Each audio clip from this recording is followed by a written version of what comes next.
मैंने ये बोला है कि जो मुझे चेयरमैन का पद दिया गया है वो एक झुंझुना है, एक आई वॉश है। बड़े बड़े जो पोस्टर्स लगाए गए पार्टी की तरफ से, उसमें मैं राष्ट्रीय चेयरमैन होने के बावजूद भी मेरी फोटो नदारद थी। तो उसका क्या मैसेज आता है जनता में?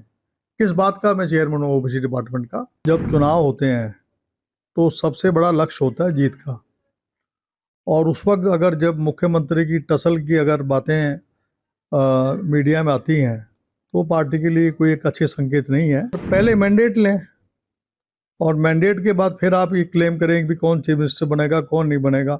एक जो है शंका ईवीएम पे भी है। दूसरा, मामन खान ने जो स्टेटमेंट दी, मैं समझता हूँ बहुत दुर्भाग्यपूर्ण थी।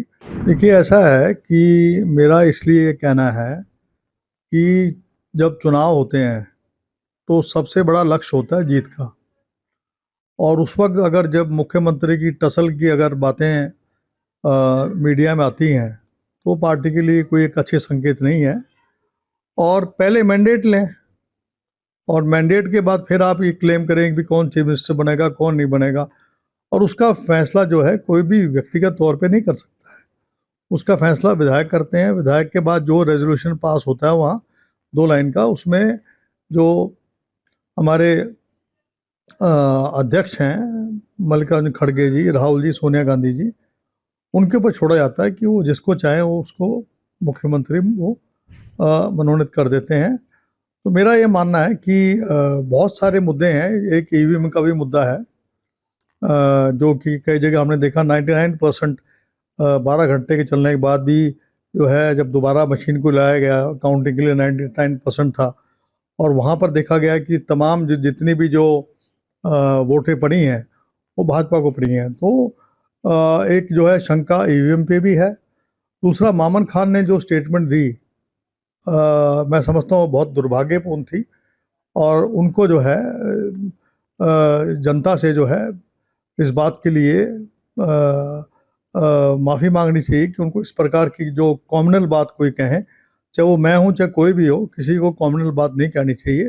वो तो वैसे ही जीत रहे थे, उनको उनकी जीत में तो कोई शंका थी नहीं, लेकिन उसका असर जो है बाकी जगह पड़ा है। तो मेरा ये मानना है कि जब भी चुनाव होते हैं एक एक शब्द तोल के बोलना चाहिए। ये बात मैं पहले भी कह सकता था, लेकिन चुनाव के दौरान जब चल रहा हो उस वक्त मैं नहीं चाहता था कि मैं ऐसी कोई बात कहूँ। तो मेरा ये मानना है कि जितने हमारे जो सीनियर लीडर्स हैं, अब जो है जो सीएलपी लीडर है, और जो बल्कि मैं ये समझता हूँ कि आज जो है एक ओवरहॉलिंग की ज़रूरत है, पीसीसी में ओवरहॉलिंग की ज़रूरत है। और पूरे संगठन को जो है, आज तक हमारे जो हैं जिला अध्यक्ष नहीं बने हैं, ब्लॉक के अध्यक्ष नहीं बने हैं। तो ये आत्मचिंतन की बात है कि हम इस बात को देखें कि किस प्रकार से हम पार्टी संगठन को मजबूत कर सकते हैं। हमारा जो जो सबसे बड़ी कमजोरी ये रही कि हमारे पास संगठन नहीं था। मैंने ये बोला है कि जो मुझे चेयरमैन का पद दिया गया है वो एक झुंझुना है, एक आई वॉश है। हमारे यहाँ साउथ हरियाणा से जो हमने 4 डिस्ट्रिक्ट जो लिए हैं, उसमें ना कोई CWC में है, ना CEC में है, ना जो है आपके हरियाणा प्रदेश कांग्रेस कमेटी में कोई है। आप देख रहे हैं कि साफ हो गए हम। 4 जिले, गुड़गांव, महेंद्रगढ़, रेवाड़ी और फरीदाबाद। तो ये जो एरिया है, इनकी जो है अनदेखी जो है वो पार्टी को बहुत ही घातक से साबित हुई।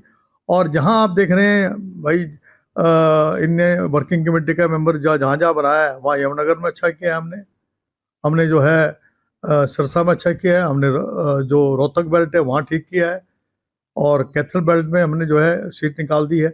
और जहाँ अगर आप मतलब कि प्रॉपर ओबीसी के जो लोगों को अगर आप मेन स्ट्रीम में अगर आप नहीं लेके आएंगे, ना कोई जनरल सेक्रेटरी है ना कोई, तो उससे जो है लोगों में, आप देखिए जो भी जो पोस्टर्स लगे, बड़े बड़े जो पोस्टर्स लगाए गए पार्टी की तरफ से, उसमें मैं राष्ट्रीय चेयरमैन होने के बावजूद भी मेरी फोटो नदारद थी। तो उसका क्या मैसेज आता है जनता में? किस बात का मैं चेयरमैन हूँ ओबीसी डिपार्टमेंट का? मेरा ये मानना है।